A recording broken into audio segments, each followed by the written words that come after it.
Good, happy Monday morning. Is Monday, August 1st, 2022. I'm Riley King, and welcome to this Monday morning edition of the Riley King Newscast, right here on the Riley King Network. We have a lot of news to get to this Monday morning, so let's get started right now.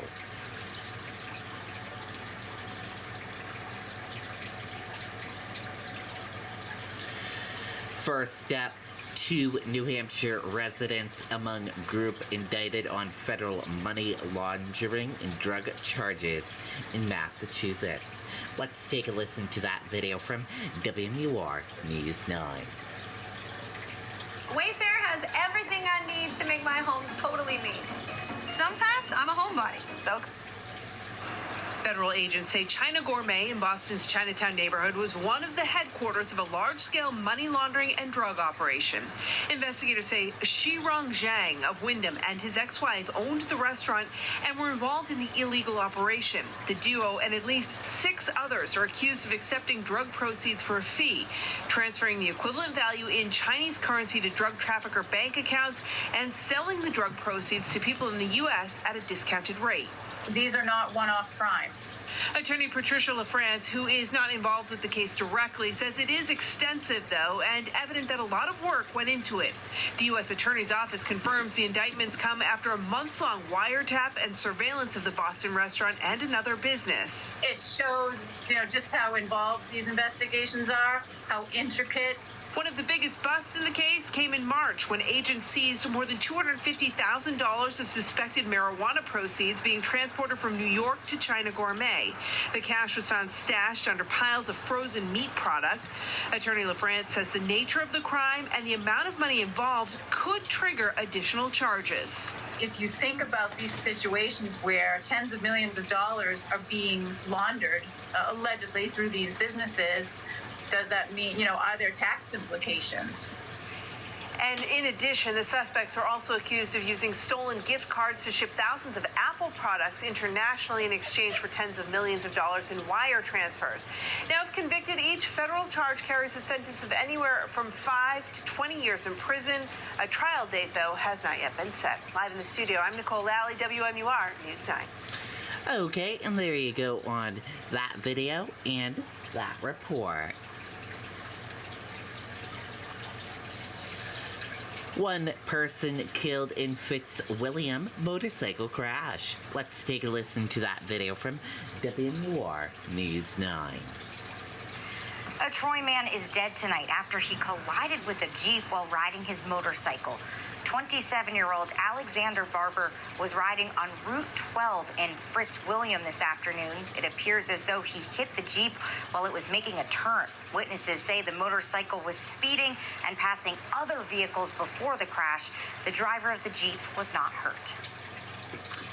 Okay, and there you go on that video and that report.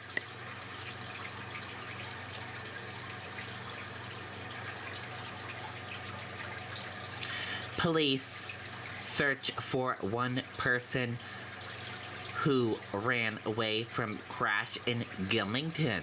Let's take a listen to that video from WMUR News 9. Tonight, police canine units were out in Gilmington searching for a person who ran away from a crash. Officers say the incident started in Barnstead. Then the suspect drove to Gilmington, crashed, and ran off into the woods. They've called off the search for the night, but say they believe they've identified the suspect and will be back out looking tomorrow. Okay, and there you go on that video and that report.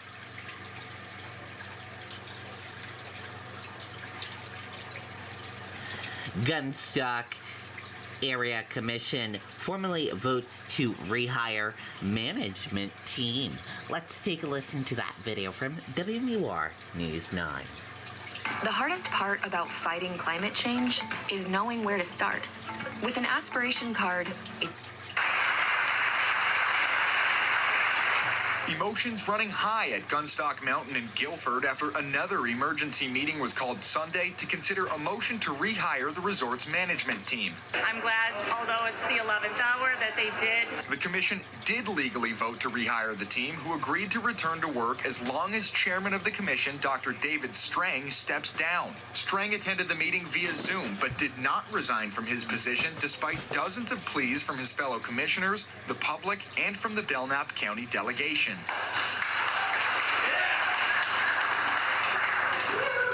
Legally, Gunstock, which is owned by the county, needs 3 commissioners in place to open and operate. But since 2 other commissioners, Peter Ness and Gary Kaidash, resigned amid turmoil in recent weeks, Strang's resignation would leave only 2 commissioners. Regardless, the county delegation says it's prepared to hold another emergency meeting Monday night where they would officially vote to remove Strang and elect a temporary commissioner. I'm hoping that it does not come to a meeting tomorrow night. I hope that Dr. Strang will do the right thing and step aside if his interests really are with the mountain or if he's not able to fulfill his oath. I'm very happy with the outcome, and I think you saw a lot of other people in this room were very happy with it as well.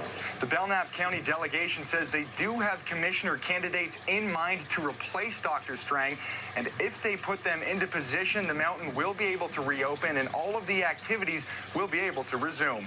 In Guilford, Scott Cook, WMUR News 9. Okay, and there you go on that video and that report.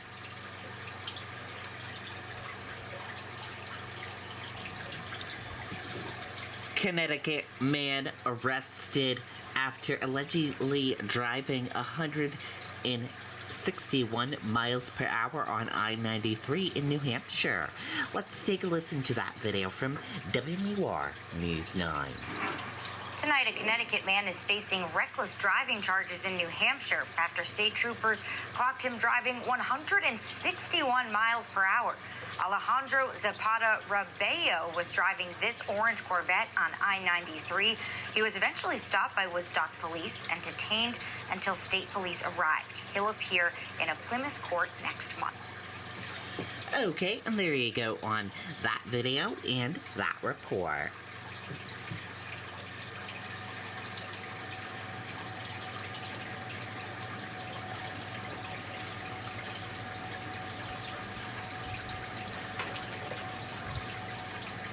New York City declares monkeypox a public health emergency.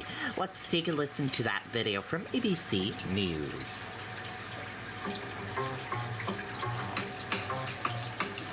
Hi, I'm here.